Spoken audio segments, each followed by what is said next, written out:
Greetings, everyone. Before we begin with today's episode, we'd like to take a few moments and remember Bullet Bob Armstrong, who passed away on August 27th at the age of 80 years old. Now, Bob had been battling bone cancer for a while now, and to the best of our knowledge, had refused any treatment. But he was tough, he was determined, and he was working out right till the end. Just as recently posting pictures here in the last couple months of him working out as he always did. Bob had this extraordinary career in all aspects of professional wrestling, a very long career, and is also the patriarch of probably one of the most underappreciated families in professional wrestling history. You always hear about the Von Erichs, you always hear about the Harts, and I don't think you hear about the Armstrongs as much as you should. He had 4 sons, all who were or are involved in professional wrestling. Of course, he had his son Brad, who passed away in 2012, who is one of the most underappreciated wrestlers of all time. A great, great talent, very smooth, was just unbelievable. And then he had Steve, who was most known probably as one of the Southern Boys, tag team with Tracy Smothers and WCW. His son Scott, who is now a WWE referee. And of course his son Brian, who most will know as Road Dogg, a member of DX and currently working in a backstage capacity with WWE. Bob was mostly a mainstay in the southeastern part of the United States, in the continental area in Georgia. I think he appeared some in Florida. But was always a huge draw in the Georgia area, especially I believe the Marietta area. I most know him from his time in Smoky Mountain Wrestling, where he was the commissioner and was a great in that role and a great integral part of Smoky Mountain Wrestling. Bob was preceded in death by his wife of many decades, who just passed away a couple months ago. So our condolences and thoughts go out to the Armstrong family. We wish them all the best and strength during this time. And if it's any comfort at all to them, know that we truly appreciate their father and what he has done, and meant to the professional wrestling business. Rest in peace, Bullet. You will be missed. The talking, nagging, lucha watching, puro viewing, indie supporting, drinking, cursing son of a gun of a podcast. Join former pro wrestler and promoter Dave Dynasty and co-host Ike Isaacs as they talk wrestling and interview those within the business, bringing positivity back to pro wrestling. This is the Dave Dynasty Show.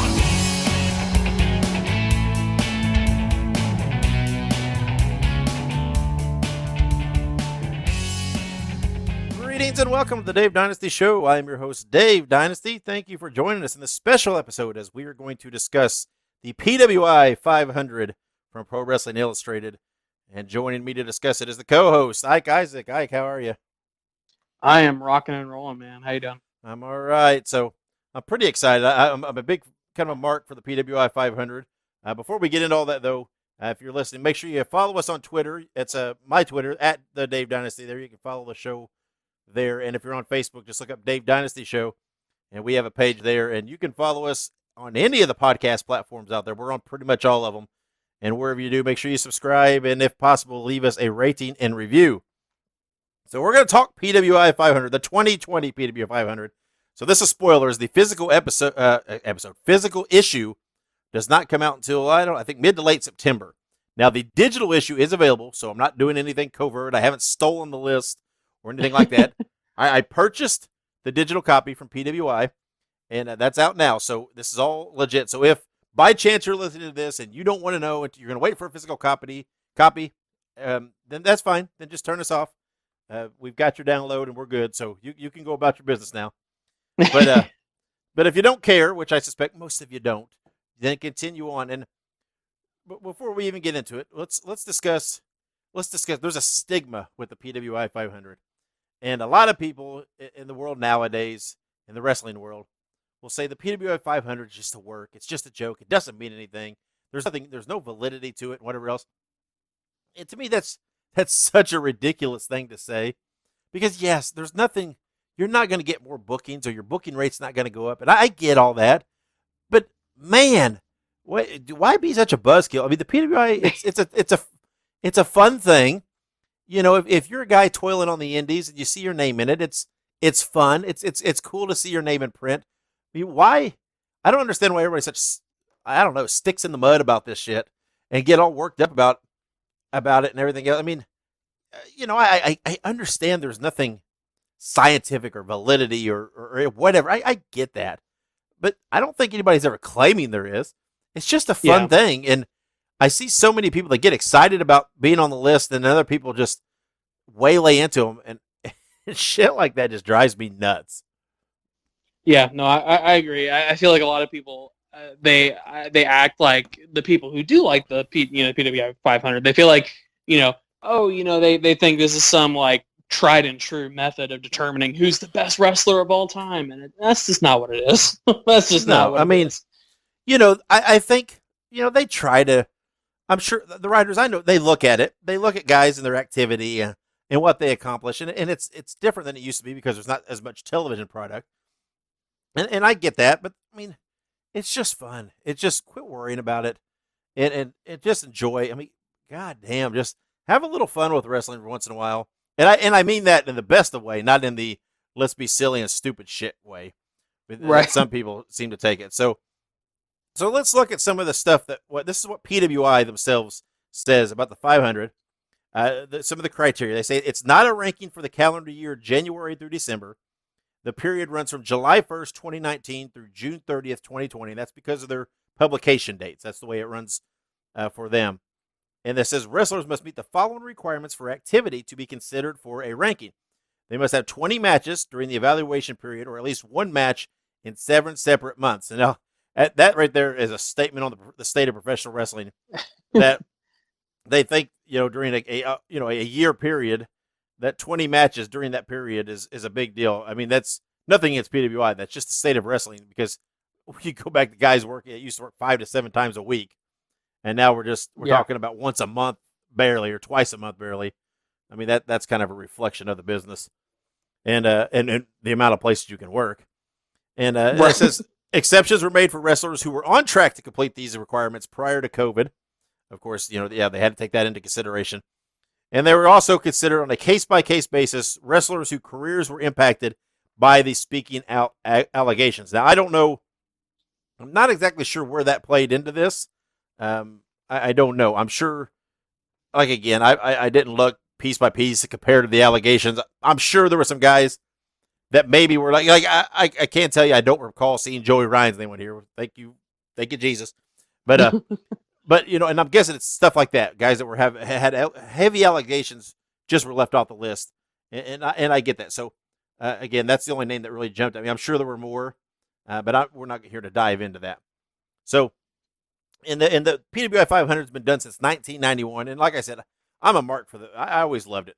This is like that and the awards issues. It was always my favorite issues of the year, and it was always because I didn't care about the rankings per se. I mean, I did a little, but it was just getting to see some info on some of these guys that you don't hear about a lot, and I always thought that was a cool thing. So we'll go over some guys. We're not going to hit this hard and heavy on the low rank guys. Again, you can look at a list. It's out there online. I would urge you to purchase the issue and help PWI out. But let's discuss a little bit number 500 because to me 500 has always been a cool spot. And this year it was Dan the Dad, and I'm not familiar with Dan the Dad. He's from St. Louis. I looked him up a little bit. I've not seen Dan the Dad. He was trained by Michael Elgin, and his gimmick is just what it says. He does a dad gimmick.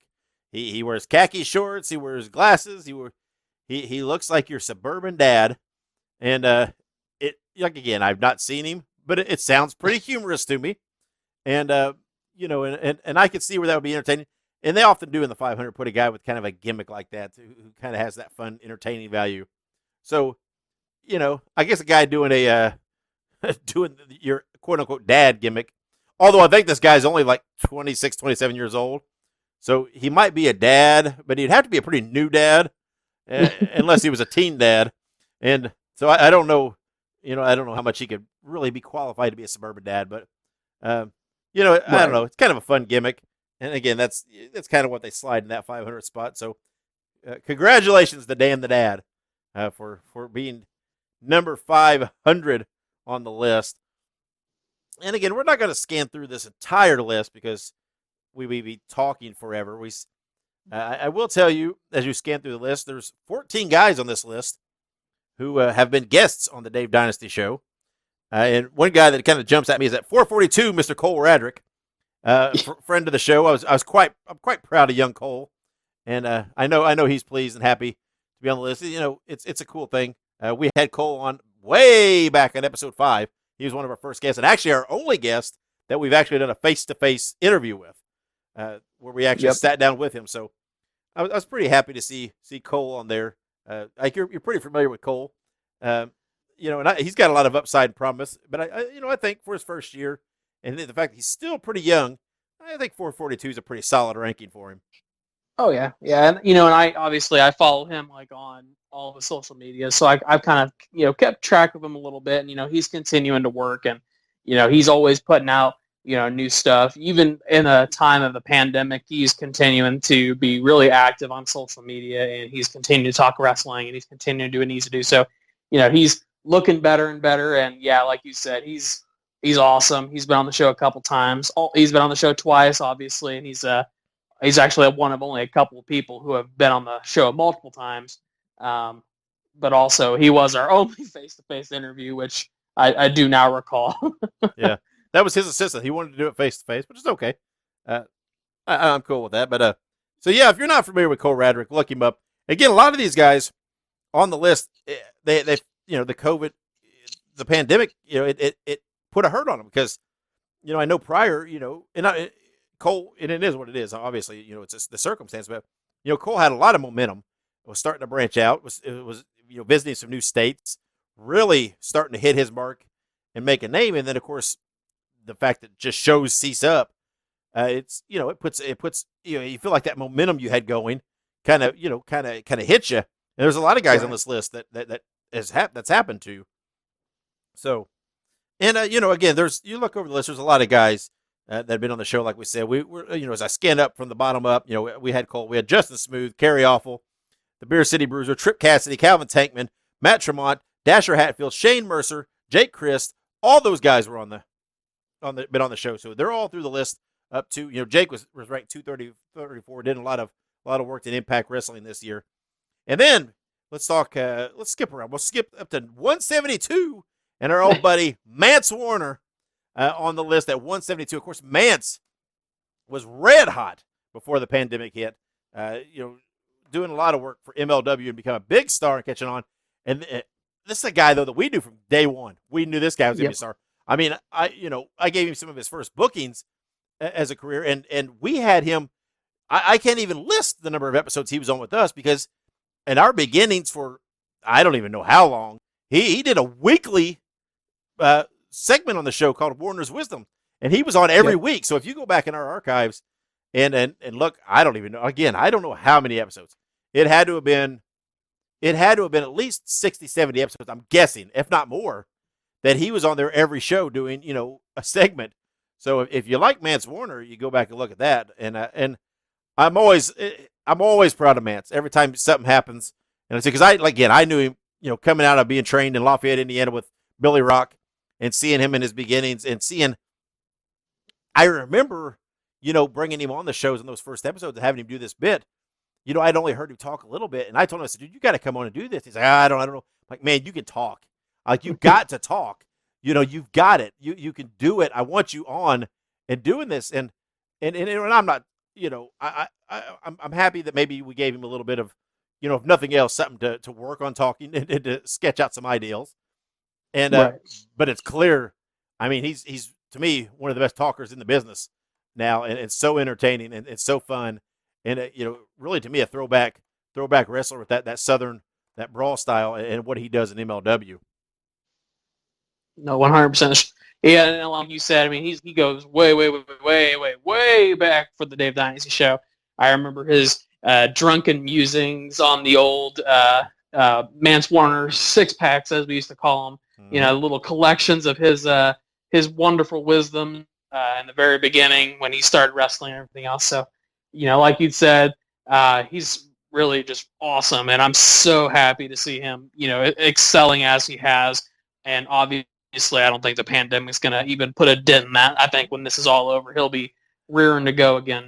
No problem. Yeah, no. I mean, MLW's already, been public with their plans to start reopening, and they've got they actually have a focus group that, to face the COVID issues and how they're going to explore that, and they're looking at venues, and they're about ready to get rolling again. And there's no doubt Mance will probably, I'm sure, be a big part of the plans. If not, I mean, that would only be because he'd have to move on to bigger things. Mance has a huge future ahead of him, in my opinions. Yeah. And then as we scan up, number 140, it seems like we mention him all the time, but how can we not? We're talking Brian Pillman Jr., who we had on back at episode 25. We just talked about him last week, and talking about him, how he's starting to make an impact on AEW, and he's appearing on their programming, and how he's starting to appear on OVW and do lots of things, and again, another guy that we had on even before he started training, and this guy, I mean, Pillman's got. There's no doubt, I mean, barring an injury or something of that nature, that Brian Pillman Jr. will be a major star in this business. He has every single tool to be a huge star on television for many, many years. 100%. I mean, just like you said, the work that he's done up to now, and even if you just go back and listen to the interview, you can hear in that interview before he started training, you could tell from the interview that he was going places. I mean, no doubt about it. His determination alone sets him apart from hundreds of people. And like you said, we've had him on in the beginning, and he's just so fantastic, and he's got a bright future ahead of him. And I think we can both say that we knew that from day one for sure. Absolutely. Yep. I mean, again, another guy I'm super proud of everything I see, and I cannot help every time I see something new that pops up with him, and it just makes me smile. It makes me happy. It really taps into what made me a wrestling fan to begin with, to see guys like this, and getting what they deserve. And then rounding off, there's Angel Garza's in there, who he's showing up in NXT, who we had on back when he was known as Garza Jr. Myron Reed at 103 we had on the show. So like I said, 14 guests that we've had on the show. And again, we're skipping over a lot of guys. I get that, and we mean no disrespect, no harm. There's nothing of anybody. There's no opinions and why we're skipping anybody. We're just kind of discussing a little bit some of the guys that we've had here on the show. A couple other names that kind of jump at me in these lower rankings. At 403, Robert Gibson. At 399, Ricky Morton. The Rock and Roll Express, who literally in their 60s and however many decades they've been doing this now, still continue to be one of the more active tag teams, the longest running active tag team in professional wrestling history. And here they are, the PWI500, still doing incredible things. It's good to see Ricky and Robert, who I remember as a kid watching, and still seeing them out there and still looking great. I mean, let's give it to Ricky Morton. He's still rocking the mullet, and not anybody could pull that off. But so now let's talk a little in depth. We'll go guy by guy. Let's discuss the top 15, and because I've got some opinions on some of these guys. And again, let's keep that. The key word is opinion. So I want everybody to jump on social media. I want you, when we post this episode, I want to hear your feedback. I want to hear your responses, and I want to hear what your opinions are. But I want you to do it with respect, because I'm going to be frank, your opinions don't outrank my opinions, and they're just opinions, and that's the way it is. Because I can be a fan of what I want to be, and you can be a fan of who you want, whatever else, and we can have discussions about that. And so be respectful, but please do. Let's discuss this. We'll start right now. Number 15, one of my favorite guys in professional wrestling currently, the NWA World Heavyweight Champion, Nick Aldis. And I think this is a good spot for Nick Aldis at 15. He's really represented the NWA perfectly in his over a year run as their champion. And I really think, in my eyes, the only thing that holds Nick Aldis at 15 and maybe not even into the top 10 is just the fact that the NWA is not quite as active as right. New Japan or AEW or WWE. It's definitely not a skill or what he does. He's a textbook world heavyweight champion. He's such a fine representative, and to me that's it. It's the activity, and it's just a product of being a smaller, more family, quote unquote family run kind of operation the NWA is. That's kind of what puts him at 15, but I think that's a good spot for him. Yeah, and honestly, I don't really know much about Nick Aldis. I'll be 100% honest. I've not really seen him wrestle too much. But for my brief research, he's a good athlete. He knows what he's doing, obviously. So I won't comment too heavily on him specifically, but I would love to see more of what he has to offer, and hopefully the NWA can get back up and running, and maybe we can see a little bit more of him. Yeah, we talked last week about the weekly pay-per-views they're going to be doing as part of that, the United Wrestling Network, and it's just been laid out there, and that a challenge has come forward, and Nick Aldis accepted it for their first show in September, that it's going to be Mike Bennett, who has recently just left WWE, released from WWE, formerly of Ring of Honor and New Japan. Mike Bennett laid out the challenge, and it will be challenging Nick Aldis for that title, so that will be a very cool match. I don't care what you say, Mike Bennett's underappreciated. He's a great talent, got a great look. And so let's go. And then number 14, Roman Reigns. I'll be honest, I've not been the hugest Roman fan. I don't watch the product a lot with the WWE product. I know they're doing a thing now where they're indicating he's doing a heel turn. They're indicating that he is now a Heyman guy, and he'll be challenging, today, as we're recording this. So I don't know what happened. You'll be listening to this after the payback happened. But as it states right now, we don't know what's going on. But as we record this, and I like that. I think it's overdue. I think it's time for the heel turn. But he did miss a big chunk of this time period with being sick. So I think 14. To me, 14 might be even a little generous for his ranking, given the time he missed. I don't know exactly where that lies within their period. I know he has accomplished a lot, in the last year and a half. But he did miss a period of time. I think I might have had him a little lower and had a guy like a Bray Wyatt or something more slide up into that top 15, who he was outside, in my opinion. But, again, I guess that is subjective. Right. And, and I would probably agree with that. Not to say that I don't like Roman Reigns. I think that he has solid talent. I think that, like you said, the heel terms, it's very much overdue. But, like you said, I think that overall he's a good wrestler, but considering his concerns and everything else of last year, that probably should have put him at a lower spot if he should have qualified at all. But I do suppose that, give some graces in this situation. But regardless, he's all right, Yeah, I say nothing bad about him.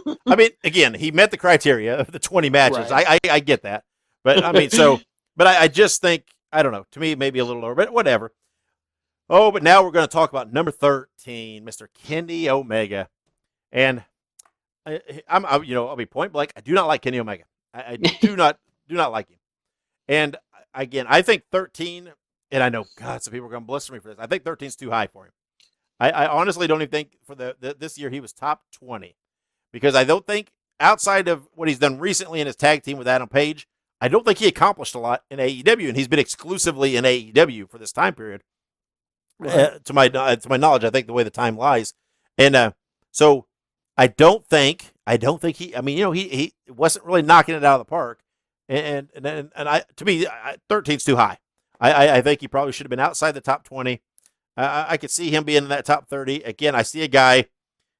I see guys like Bray Wyatt should have been ranked a little higher. I see, I don't know, some other guys. I see Tommaso Ciampa was ranked at 30, and I know he missed some time, but I think maybe he should have been ranked a little higher. It's some guys like that. I don't know. I think this is a little high for Kenny Omega, but I will admit that perhaps I'm just biased because I don't like him. And right, and don't get me wrong. I don't know. I've not really watched much of the mainstream products recently.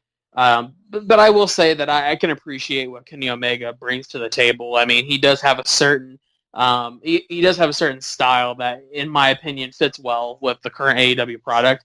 But I would also say that while that may be true, that still doesn't mean that he deserves to be in the top 15 or top 20. I don't know, but it is what it is. He's all right in my book. Yeah, the thing is, there's going to be a lot of people out there who would argue that at 13 he's too low. And that's what they're going to say, and that's opinion. Then at number 12, we have Brock Lesnar. And this is the guy that I feel a lot of people would argue is too high at 12. I completely, I disagree with that. I think, to me, I think Brock Lesnar would be top 10. I think he should have been a little bit higher. I think he should have been a few points higher, because if you go by the criteria, you go by the time period, hey, he may have only appeared once a month, twice a month, but hey, that's all they're calling for. And the criteria. And Brock Lesnar, to me, is still, the top guy in wrestling, because you look at him and people pay attention, and he looks like a wrestler, and he's the guy that when he's there, it makes people watch. And, you can say what you want. I know a lot of people don't like him. A lot of people don't like that part-time schedule, but it's a guy that's the way, to me, it's perfect how to use him now. I think I'm a Brock Lesnar fan. I like that he's not there all the time, and some of that mystique. I'm curious to see what they're going to do if he does ever come back and make appearances with the Roman Reigns, how that's going, where they're going with that, with Roman Reigns being, quote unquote, with Paul. I mean, again, we don't know what happens tonight on their show, the Payback show. So, but Brock Lesnar coming in at 12. Yeah. And, I would honestly, I kind of agree with you, but at the same time, I do see where people come from and they say, oh, he only shows up every once in a while. But no, I would agree. I think that he's definitely deserves that position, at least based on just what character he brings to the ring. And, he's one of those few people you're like, he could probably most certainly beat the shit out of whoever he gets in the ring with. Yeah. And it's easy for me to say, I think he should be top 10. But then when I look at the top 10 guys, I'm like, yeah, but it's like, who do you bump out of that top 10? So maybe not. Maybe, maybe 12 is right. But then coming in at 11 is Keith Lee, who has been a standout for NXT and a guy that has long been heralded as going to be a future star. Now, this is not taking into account that he's recently got his Raw call-up, and I don't know, they've made some tweaks to his outfit and his music, and it's like, what are they doing? He was pretty well, the great package as he was in NXT, and why did they make changes? But he was dominant in NXT. He marched up, won the North American title, went on and won the NXT title, the first guy to hold them simultaneously. So, he was dominant in NXT, and I think it's 11's a good spot for Keith Lee, because he's, while he's not a really super young guy as far as kind of being early in his career, he's got a lot of bright years ahead of him. Right. No, absolutely. And I'm not going to comment too much on Keith Lee, just because similar to Nick Aldis, I don't really have too much experience with him as a wrestler.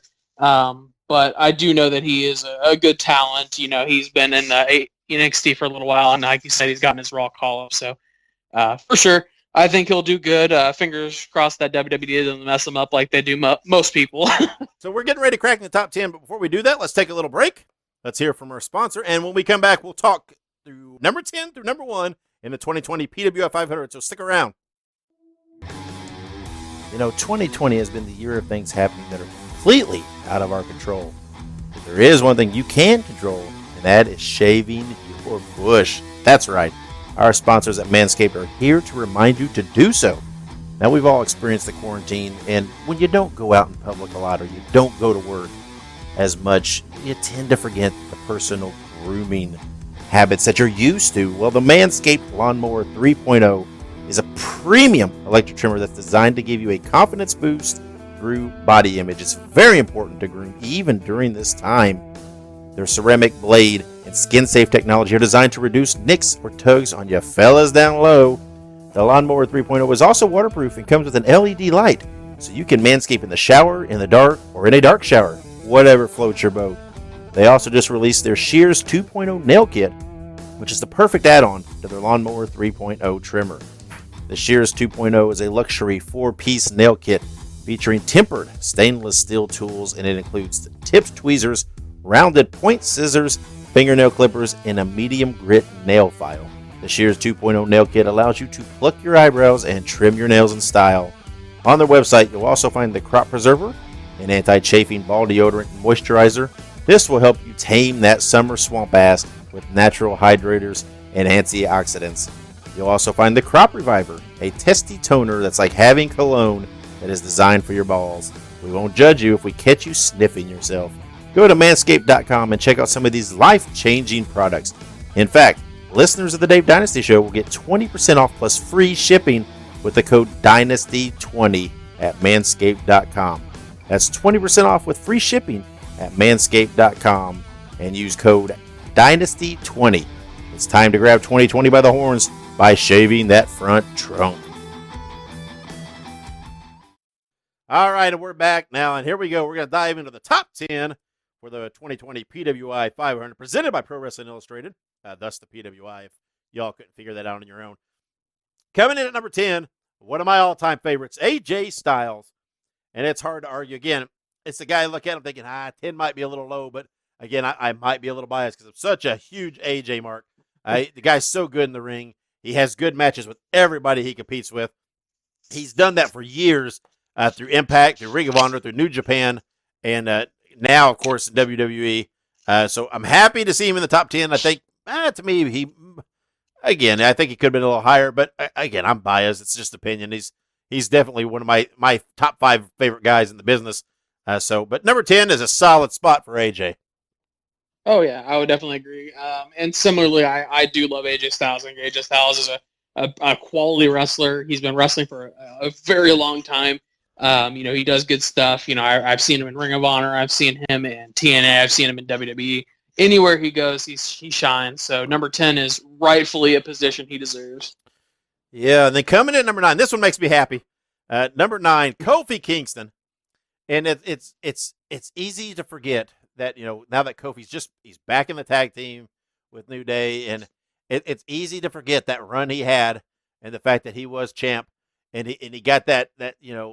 Obviously, it ended with Brock Lesnar wiping the mat with him, which I think was a little unfair ending. But it's hard to forget the stretch that Kofi had, and man, how fun that was, and how great it was, and how deserving it was, and how Kofi should not have had to wait that long to get that kind of opportunity. But it makes me happy to see Kofi at number 9, and it just helps me to remember his run at the top and how cool that was. No, yeah, absolutely, and I would agree. Kofi Kingston, fantastic wrestler. He's been in the business for a long time as well. He was long overdue for a push, and I think he deserves it as well. I can't argue that. And number 8, Seth Rollins. Last year's number 1 drops all the way to number 8, and I think that's fair. He did not have as big a year, and that's okay. He was kind of out of the title picture for most of the year, doing some other feuds. Obviously, he's got this feud going with Rey Mysterio and Dominic Mysterio, and doing something, and that's okay because that's the way it should work. A guy can't always be on top. You got to lower him down. You got to, he did the heel turn. You got to freshen him up a little bit and do some different things. I think number 8's pretty spot on with Seth. He's still a solid performer. It's still pretty entertaining. I still think, despite everything he's done, I still think he's underutilized though. I do not think they've allowed him to do his best stuff yet in WWE. But number 8, I think it's a pretty good spot for Seth Rollins. Yeah, and I think I would also agree. I mean, I've always liked Seth Rollins. I think he's always been definitely a top competitor in WWE. Even to go as far back as when he was in the Shield with Reigns and Ambrose. Well, now Moxley. I 100% think that Seth is a worthy competitor. Like you said, I think that the drop was deserved, considering that he's kind of gone to the back burner for a little bit, but hey, maybe next year. Yeah, you never know. But number 7, again, one of my favorites in wrestling right now, and to me the brightest spot in AEW, Cody Rhodes. I got to admit, I love Cody Rhodes. I know a lot of people are sometimes on the fence about him and whatever else. I think he's great in the ring. I think he's great on the mic. I think the matches he's involved in that he puts together in AEW are usually the best matches that they have. The match he had with Dustin Rhodes, to me, was the greatest match I've seen in a long time. And I got to admit, I'm probably biased because how much I love Cody. I mean, he's one of the few guys, this small handful of guys in AEW that I really, really enjoy. And I've long enjoyed Cody Rhodes. And it seems to me everything he's ever given, even when he gave it the Stardust thing when he was in WWE, and he made it fun. He made it entertaining. He knows how to use what's there, but I'm pretty glad that he gets to kind of show what he has and what he's made of, and more, the more I see him, he reminds me a lot of his father, a lot of Dusty. I know he doesn't have quite that same level of the X factor because Dusty was in a realm of his own, but I see those sparks in him all the time, and I'm always happy. He's always doing little things to tip his hat to his father. and I'm glad. But again, Cody Rhodes at number 7. Given again he didn't push himself to the top of AEW, which he could have as one of the executives, and he did what he did. He did the thing with Dustin and different things, and so I think if you go purely by a performance standpoint, hey, 7 is, especially given the guys ahead of him, I think 7's probably a pretty good ranking for him. No, absolutely, and I think, like you said, he honestly has been probably one of my favorite parts of AEW. Obviously, AEW has had its ups and downs, but for sure, Cody Rhodes has been a absolute joy to see on television. And, I think that he's a lot happier now with what he's doing. So from a personal perspective, I think that this is a fantastic position, especially given how much he's evolved. Yeah, I mean, I don't watch AEW much, very consistently, but when I do watch any of it, I scan through a lot of it. I zip through, and there's a handful of guys at most that I really stop and I wanted to watch it. Cody's always been that from day one.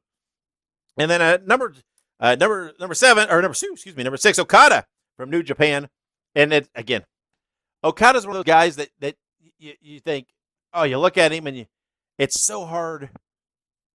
It's almost like you don't notice him sometimes because he's been so damn good for so damn long. And you always talk about these guys in New Japan that have spectacular matches, the AJ Styles and the Kenny Omegas and all these other guys, and you always think, well, the factor amongst them all is the fact that they were having these matches with Okada. And Okada is, again, he's not on top of New Japan right now. I'm sure he will be again soon, but he's so good and he's so consistent.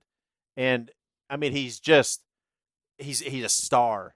He is a star, and again, I don't watch New Japan as consistently as I would like. I love New Japan for the most part, and I don't. Again, I don't get to watch it as often as I would like to, but I do love Okada. I've been a fan of his. We got to see him at one of the War of the Worlds cards, and it was fun to see and stuff. And I've always been a huge Okada fan. But again, he's at number 6 because he's always good. He's always up at their top. But again, he's not been the guy at New Japan for the last little bit. But so I think number 6, probably that's again, it's you take him for granted because he's been so good for so long, and there he is at number 6, just to remind you that he is consistently a star, and you can't even think of New Japan as not a major promotion because it is. It is literally, it is actually probably, it is the second biggest company in the world behind WWE. AEW might have, television or whatever else, but they're still not knocking New Japan off that second spot on a lot of levels, in my view. And so, Okada's a huge star. Oh, yeah, 100%. And like you said, New Japan is just, it's explosive, and it always has been, and it continues to be so. And like you said, Okada, I mean, I remember seeing him, was it Winter Warriors or was it War of the Worlds? Yeah, War of the Worlds, yeah.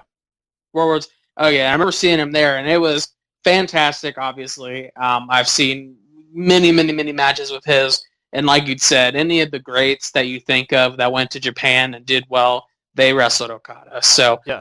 I think that is explanation enough.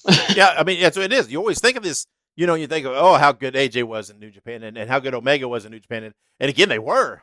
But you think, but the big matches they had was with guys like, Okada or Nakamura when he was there and things like that. It's like, let's give the other side the props there, too, because they're kind of that underlying that factor.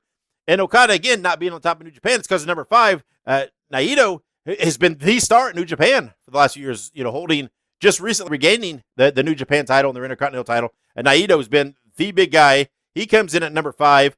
And he's one of those guys that, again, is such a huge star and is so consistent.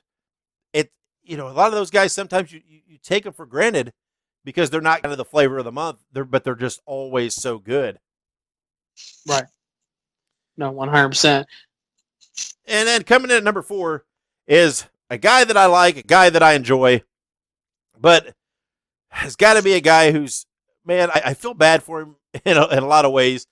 Number 4 is Drew McIntyre, and I feel bad for him because, he had his WrestleMania moment. He won the title, and he's as far as in-ring, he's so good, and he's got the look, man. He looks like a wrestler. He's a big badass looking dude who can and back it up and everything else.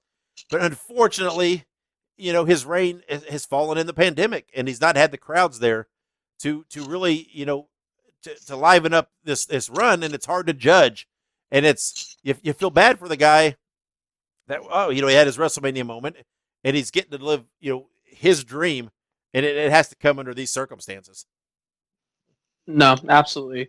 And honestly, I will say this, that, from what I've seen, like you said, Drew McIntyre, he's an incredibly solid performer, but I think that his big run here, it's just been, like you said, it's been drowned out by other things. And, hopefully we can see more from him in the future. I think that's going to be the biggest tell of all, is in the future, is when, when we can get back to normal, Yeah. And again, we're in the top 4, and this is where I kind of start. Here's my opinions. The top 4 guys, I think, could argue could be the top 4 guys. Now, Drew McIntyre, to me, I think I'd bump him up. I think he'd be number 3. Now, I don't bump him ahead of the guy. Here's the deal. If I was doing it, Drew McIntyre wouldn't be at 4. He'd be at number 3. Now, the number 3 guy on this list is Chris Jericho. Now, Chris Jericho to me would be number 2. And because Jericho, I know he's kind of a dividing guy at times. And I know he's starting to get up there in age, and I know, he's starting to show some of that age. And sometimes he does some things, performing concerts at Sturgis without the masks. And he does things that sometimes baffles me. But there's no doubt he was the guy to start AEW as their first champion. And again, the guy has made a career out of reinventing himself and staying fresh. And some of the stuff he's done in AEW has been great, with the a little bit of the bubbly and La Champion and all these things. And he's had his share of cringeworthy things in my eyes in AEW. But the guy's he's a star. He's a household name in wrestling. And he's one of those guys that when AEW started, he was the right guy for to be the champ, because if you flip through the channels and someone saw Chris Jericho, they'd be like, "Oh, I know Chris Jericho. What's he doing? What is this show?" And he would make people stop. So he's at number 3. In my eyes, I think he should be at number 2. So what do you think? What do you think of him at number 2 or number 3? Excuse me. Yeah, no, I would agree. I mean, especially for someone who's been in the business for, I want to say, like, going on 30 years. I mean, Chris Jericho, he's completely, I mean, over the last, 3 decades, we've seen so many different faces of Jericho, and he continues to surprise me every time. When they brought him back to the WWE a few years ago, I was kind of skeptical, but then he was honestly my favorite part of the show. And then when he went to AEW, the same thing happened.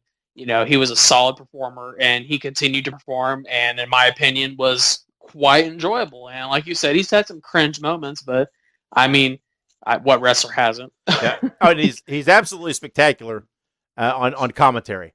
He's done a lot of commentary with them during the pandemic, and certain guys couldn't be there. He's been absolutely spectacular. And on this list, number 2 is the guy that here's where we go, and this is where we're going to have the big discussion. These top 2 guys. Number 2 is Adam Cole. And Adam Cole, in my mind, should have been the number 1 wrestler on the list, because Adam Cole, he came into NXT. He absolutely dominated NXT. He held that title for so long. He did the Undisputed Era with O'Reilly and Fish and Roderick Strong. They were so good. They were so entertaining. They were so hot. And it was one of those things where they came in and you didn't expect it quite like it happened. And I mean, I've been an Adam Cole fan for a long time. Anybody that knows me knows that. I mean, all the way back to, I would go to Ring of Honor, and I was just so happy every time I got to see him and everything else. To me, Adam Cole should have been number 1. That's my opinion. I will forever stand by it. I think Adam Cole should have been number 1 on the list, but here he is. He's at number 2. And don't get me wrong, I love Adam Cole. Like you said, anytime we would go to a Ring of Honor show, I think one of our prerequisites was always, is Adam Cole going to be on the card? And if he wasn't, we kind of second guessed it a little bit. And, and I love Adam Cole. He's a solid performer. He's done good. He's done incredible everywhere he's went. I will disagree that I think number 2 is a good position for him because I think the number 1 spot is rightfully owned. But I do like Adam Cole. He's fantastic. And I like him where he's at, but I guess that would lead into number 1, which is Number 1 is Jon Moxley. Now here's what I'm saying. To me, Jon Moxley should be at number 4. I think the top 4 should be Adam Cole, Chris Jericho, Drew McIntyre, and then Moxley. I'm not knocking what Moxley did. I'm not. To me, Moxley's an okay guy to be the AEW champion. To me, he should be.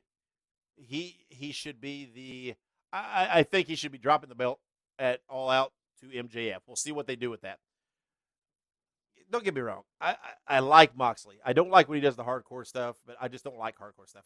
I get, again, he's another one of those guys that when if guys thumb through and they see him, people will recognize him from his time in WWE, and that might get some viewers. Right. I don't think he accomplished enough during this time period.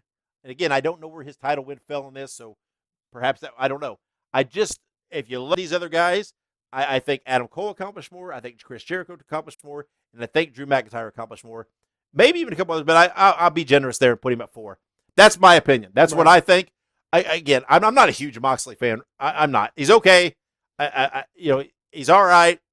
I don't think he's a world champion kind of guy in mind. It's just not in my mind what a world champion should be. I know he's accomplished some things, so I definitely think, he could be a top 5 guy on this list. Again, on my list, if I were doing it, Moxley would be number 4. Right. I mean, and don't get me wrong, like, here's my struggle internally because, when he was in the WWE, Dean Ambrose was probably one of my favorite, probably my favorite wrestler. I would venture to guess that while Dean Ambrose was in WWE, he was probably one of my top 5 favorite wrestlers in the business at that time. And when he moved to AEW, he was like fine wine. He got better over time, in my opinion, and he did really well in AEW. He didn't. He just, in my opinion, continued to perform at a level that was befitting of a professional wrestler of this era. And I don't know. I thought he did really well, and I love Jon Moxley. So I think he's number 1, but I see where you're coming from with the accomplishment part of it. Yeah, I mean, he's just not one of those guys that has held my interest the way he should. He debuts in AEW and it was all this. Oh, cool, that's great. It's a big thing. It's a cool moment. And I don't know, some of the stuff he does recently, where it's like every time he does an interview, I don't know. He's always coming from when we had fans. He was always coming through the crowd and things. And I don't know. To me, it got a little stale. He tries. I don't know. It's like, to me, he hit a peak at a point, and then it's just kind of gradually declining in my eyes, and it doesn't hold my interest. But again, I to be fair, Moxley's not the kind of guy that's going to hold my interest. I don't care what he does. He could have been AEW champion this entire time, and I don't think my opinion would have changed because he's not the kind of guy that holds my interest. He's not. I love Adam Cole. I've loved Adam Cole for a long time. And, and I've had a huge appreciation and respect for Chris Jericho. I think Drew McIntyre looks like a champion, looks like a guy to lead a company. And things. I just don't know. Moxley's not my kind of guy. So that's I'm not knocking what he's done. And I get he's done some things. And again, especially as far as AEW goes, he's got a lot of name value for them. And, he's not this indie guy. Most people don't know who he is and that they have to establish. He came in as a star. He came in, as kind of this guy they quote unquote stole from the WWE, and and I get that, but like I said, he's just not my kind of guy. He's never going to be my kind of guy, and it's just I think it's just my personal opinion. But he is number 1, so congrats, Mr. Jon Moxley. I will give him props. He's a Midwest boy, comes from the Cincinnati area, so hell, there's that. I mean. Yeah. So again, it could be a lot of the Moxley does a lot more hardcore than I care for. So, and again, I don't know. Adam Cole should have been number 1, but I will forever think that because I love Adam Cole. So that's just that. That's my opinion. Again, we didn't go over all the 500. So if there's a guy on the list you were hoping to hear us talk about, we apologize. There's a nice mix on the list of WWE guys, AEW guys, MLW guys, Impact guys. There's a lot of Japan guys, a lot of Mexico guys. Your indie darlings. I see lots of guys that I know, I'm familiar with, and I'll be curious to see where they go from here. Number 98, Alexander Hammerstone. I'm a huge fan of Hammerstone. He's got a huge future. This is a guy that, to me, is just going to be on the rise. You're going to see a lot of things from him. I mean, that's just a name as I skip through this list. You see a lot of guys. I see a Sami Zayn at 156, who, that might be a little generous. He's not really accomplished a lot in WWE as of yet. He was a lot of mouthpiece, but he has the potential to rise. So it'll be curious to see. And, again, 51, Brian Cage. That name jumps out at me because he's, now in AEW, and you would figure he'll be in the main event mix for a long time in the world title picture there a long time. I see, goddamn, Marco Stunt at 182. Motherfuck. Don't get me started on Marco Stunt. What the hell? That's a guy that I see on a decline. Let's hope.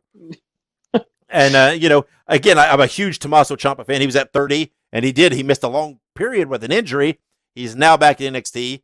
I see him back on top, so hopefully I can see, Tommaso really jumping the list next year, probably having, a big year. I see a lot of guys. It'll be curious to see what they achieve in this next, criteria year. Again, it's not a calendar year, but Jacob Fatu's at number 20. I love Jacob Fatu in MLW. My God, the guy does amazing things. So it's cool to look at this list and see guys and to think, what they can do and what they will accomplish over the next year. And to speculate, we can sit here and argue all we want, but it's like, man, what will this list look like next year? How much will it get shook up? You never know what's going to happen. There's lots of rumors of Adam Cole. His contract's coming up soon. There's lots of rumors that he, could he potentially jump to AEW? And if he does, what will that mean? What will he do there? And how will that affect? I mean, he's already at number 2. I mean, there's only one spot higher to go. So will he go there or will he drop from that? When you look at, some of these other guys like the Drew McIntyre, again, fighting, there's no fans in attendance at his shows. How will that impact? Where, will they tire of him? Will they go a different direction? And what will that affect? Bray Wyatt coming in at number 16, just recently winning the title back. And, what will they do with, what will that do with him? Will he have a strong run with it in this day and age? And what will that do? I mean, I see Tessa Blanchard at 83, who got fired from Impact. It's unknown. Is she going to go to AEW? Is she going to go to WWE? Is she going to go to neither? What's going to happen to her? And again, that's another thing this year. Women, a lot of women representation on the list, and there's been a few women that have been on the list in the past. And there's quite a few women this year, and it's quite a few women that have done a lot of intergender stuff. I think that's how they're qualifying more for the list. Is they're Tessa Blanchard's wrestled a lot of guys. She was a damn Impact World Champion.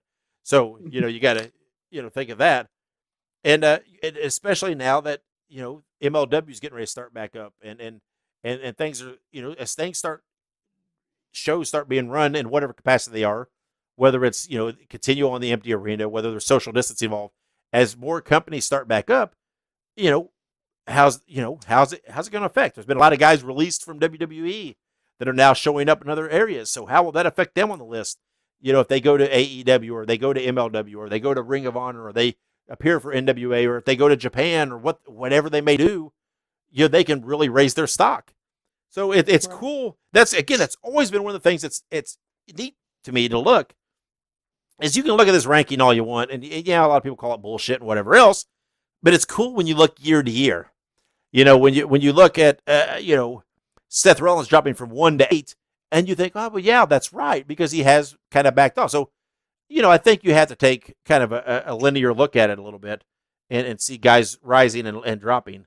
And it's me, but I'm a guy I'm a big fan of lists and rankings and things like that. So I'll always be a PWI500 mark. So, but that's it. That's our take on the PWI500 for 2020, particularly the top 15. And again, congratulations to anybody that was on the list, and especially those that we consider friends of the business. Very, very proud of you, and we're proud of you all, man. We're trying to give a little positivity there. And hey, that's right. Congrats to Dan the Dad at number 500. And I hope, Dan, I'm going to pay more attention to you. I'm talking to him like he listens to our damn show. He doesn't listen to our show, but who knows? But Dan, I'm going to pay some attention to you. I'm going to look at you. I'm going to research you, and I'm going to look at some of your stuff. So if nothing else, you appearing at 500, well, you got Dave Dynasty's attention. So That's right. I know that's not going to go the accomplishments for the career, but there you go. So, well, Ike, thanks for coming on and discussing the PWI 500. And Of course. again, if you're a listener, we want to hear what you think. You know, what do you think of our opinions? What's your opinions? And again, do it respectfully, man. We can have a difference of opinions, and we have our favorites, and we can discuss this. But goddamn, let's be adults about it, and let's be respectful. And but again, just how to hit us up. We're on Twitter at I'm at the Dave Dynasty. Ike, what's your Twitter that you use for wrestling? It's at Pint Size Beast. There you go. So just hit us up on there and discuss. We like to discuss. I love to talk wrestling. I can talk wrestling all the time. So hit me there. Hit me on Facebook. Hit our page. Tell us what you think, and let's discuss. And I think coming up in the near future, maybe even next week, I'm going to do a very cool show on what if scenarios, because I put that out there on Facebook of what are some of the what if scenarios of wrestling history, that what if something, had or had not happened, and how would it have changed the course of wrestling. And I put it out there, and I thought, it gets some good discussions. And man, it has exploded. There's just been a slew of responses, a slew of lists. So I'm very excited with some of the things you guys are throwing out there. And I think I'm going to discuss those on an upcoming episode. But that is it for the PWI 500. We're out of here for this episode. Thanks for listening. And until next time, I'm Dave Dynasty. And I'm Mike Isaacs. And this has been the Dave Dynasty Show. And wherever you go and whatever you do, be good, be safe, and keep on growing.